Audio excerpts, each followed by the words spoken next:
Guys, I'm Ashika and I'm pursuing my Bachelor's of Design degree from Nift Bangalore and FD department.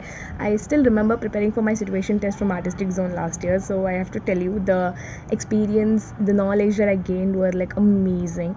So it's like situation test is not just about cutting papers or sticking them, making a 3D model and getting the 20% marks and getting into Nift. It's not. It was a lot more than that to me.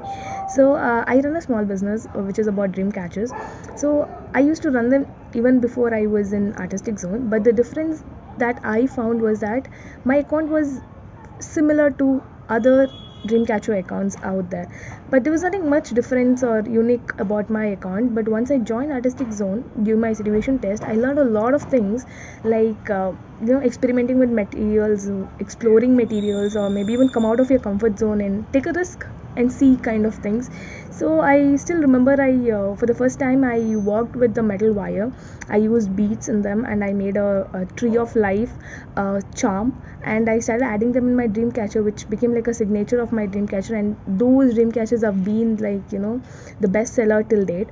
And there are a lot of things that I learned like that. I started adding crochets. I started adding experimenting with new materials. So handling material is one of the skill that I learned from artistic zone. And also your situation test is not just about your exams or getting into Nift. It's about Situation test is not just about getting into Nift. It's about a lot of other things like learning techniques, learning hand skills, exploring materials, handling materials.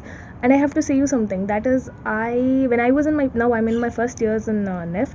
So the first year is all about foundation course where you learn a lot of things like material handling materials, different materials like wood, metal, and things. But it wasn't that hard for me because I learned such things a little prior in my situation test. So that was a very smooth thing for me, working with materials, working with different things, knowing what material works with what material. So making a livelihood or making earning money from a small business just by learning some skills and techniques is like amazing. The feeling is amazing when when you get a review from your customer telling, oh my god, this is so beautiful, I've never seen such things. It's amazing. The feeling is like out of the world. So I would just ask you one thing, that is, don't just learn it for situation test. Don't just get skills or learn techniques for situation test, but try to use them in your life. You are going to be a design student, you will be a design student, of course. So you need all of them in your life and try to incorporate them, and just go with the flow. You're gonna be amazing, and I hope your exams are all happen like in a very good way. So I hope your situation test goes well.